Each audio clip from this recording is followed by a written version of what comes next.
আসসালামু আলাইকুম ফ্রেন্ডস, অ্যাডজেট শিক্ষায় আপনাদেরকে স্বাগতম। আপনারা সবাই কেমন আছেন? আশা করি সবাই ভালো আছেন। বরাবরের মতো আপনাদের সাথে আছি আমি সাইফুল ইসলাম।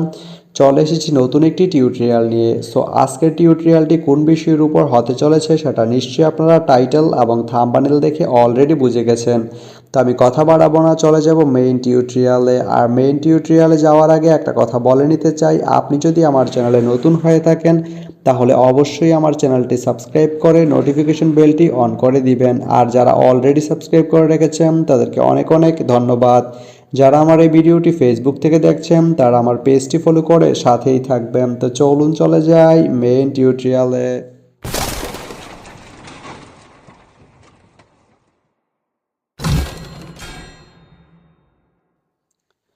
তো বন্ধুরা, আজকে আমরা জানবো আপনি ঢাকা থেকে মুবারকগঞ্জ যেতে কোন কোন ট্রেন রয়েছে, সেই ট্রেনগুলো ছাড়ার নতুন সময়সূচি, ভাড়ার তালিকা, বন্ধের দিন এবং গিয়ে পৌঁছতে কতক্ষণ সময় লাগবে বিস্তারিত।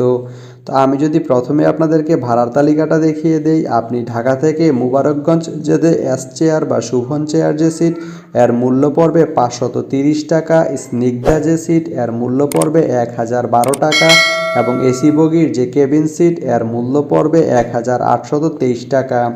এখন আমি যদি আপনাদেরকে ট্রেনের সময়সূচিগুলো বলে দিই, আপনি ঢাকা থেকে মুবারকগঞ্জ যেতে প্রথমেই যে ট্রেনটি রয়েছে সেটি হচ্ছে সুন্দরবন।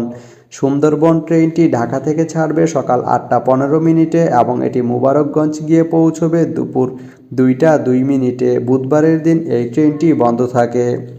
এরপরে রয়েছে নকশিকাথা। নকশিকাথা ট্রেনটি ঢাকা থেকে ছাড়বে সকাল 11টা 40 মিনিটে এবং এটি মুবারকগঞ্জ গিয়ে পৌঁছবে সন্ধ্যা 7টা 43 মিনিটে। এই ট্রেনটির কোনো অফ ডে নেই।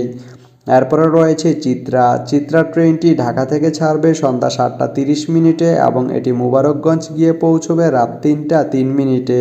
রবিবারের দিন এই ট্রেনটি বন্ধ থাকে। এরপরে রয়েছে বেনাপোল এক্সপ্রেস।